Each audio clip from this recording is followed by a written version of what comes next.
There is a family you've never heard of that made the Sacklers look like amateurs. The Sacklers, the family who destroyed hundreds of thousands of American lives with OxyContin and made an estimated $20 billion. But imagine this. A century before that, another dynasty did the exact same thing on a scale 10 times larger. They turned a powerful nation into an addict, collapsing the economy of an entire continent. And when the destruction was tallied, they didn't go to prison. They were given knighthoods. They have statues. Their names are carved into hospitals, libraries, and universities. This is how real drug empires operate. You make your money destroying lives, and then you launder it through philanthropy. By the time anyone realizes what truly happened, you are simply too respectable to touch. This story isn't just history.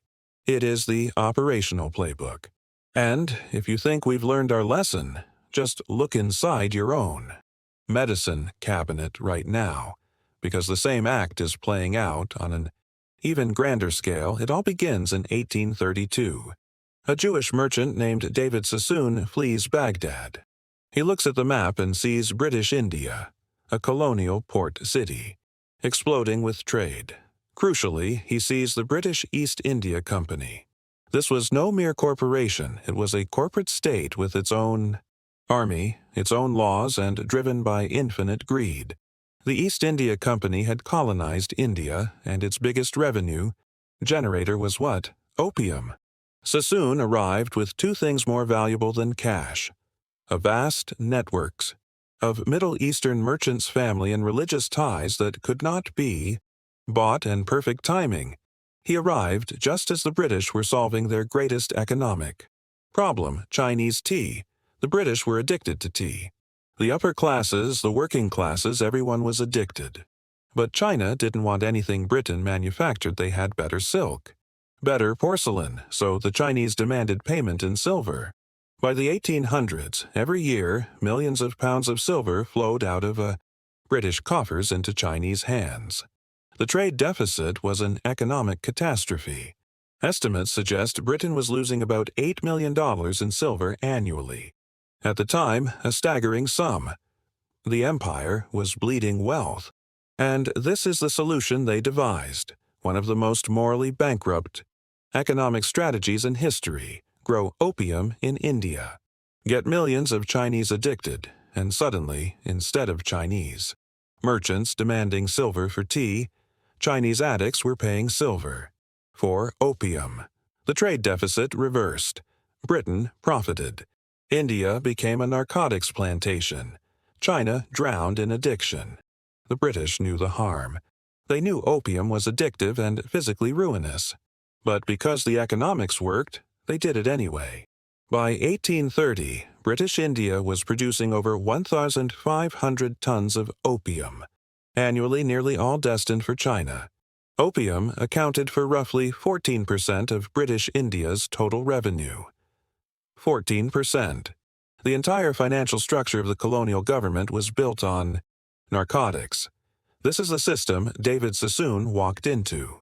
Most merchants were mere middlemen, buying opium at auction and shipping it. But Sassoon understood. If you want to build an empire, you don't just participate, you must control. How did Sassoon surpass everyone? Vertical integration and logistics. Financing. They loaned money to Indian farmers to grow opium instead of food. Ownership. They owned the warehouses, the ships, and even the insurance companies for their own cargo. Collaboration. Most importantly, they were the perfect partners for the British Empire. Sassoon didn't fight the system, he collaborated with it.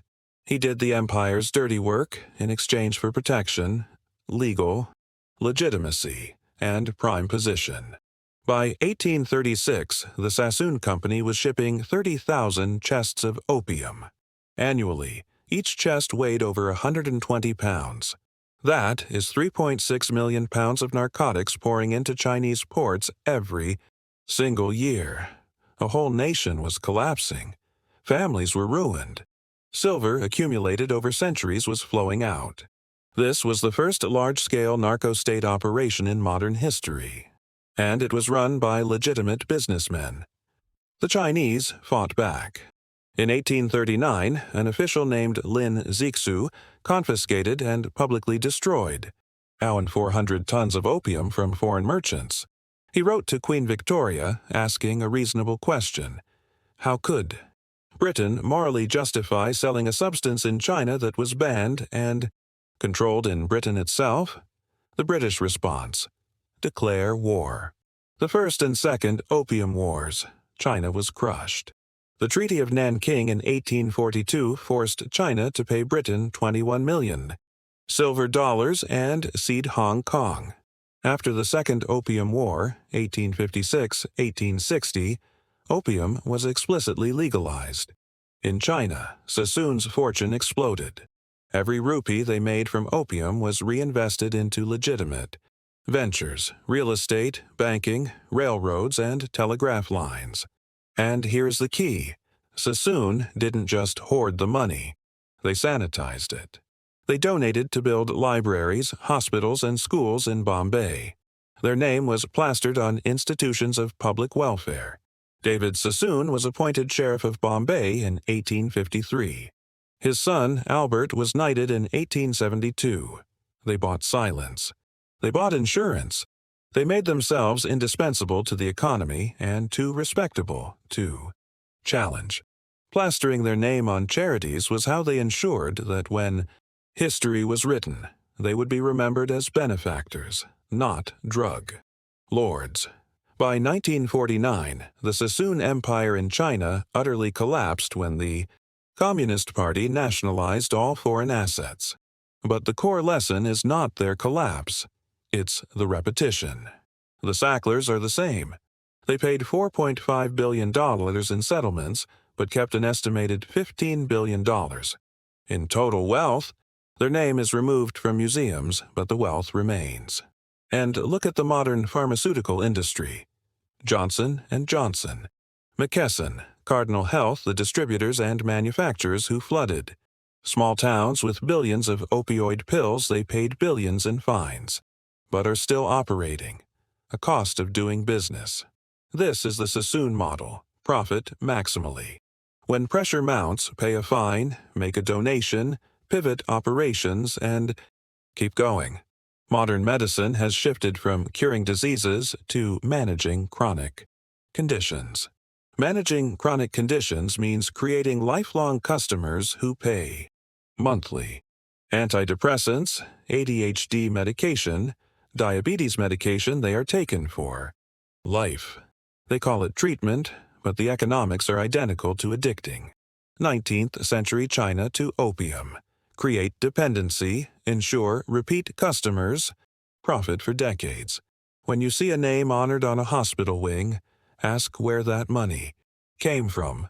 When a company pays billions in fines yet keeps operating, understand that the system protects them, because the next family running this playbook is already being celebrated as visionaries and philanthropists. They are funding medical research, building universities, and somewhere in their portfolio is a drug, a treatment, a product that is creating dependency and extracting wealth from human suffering. Time always buries the crimes and polishes the legacy.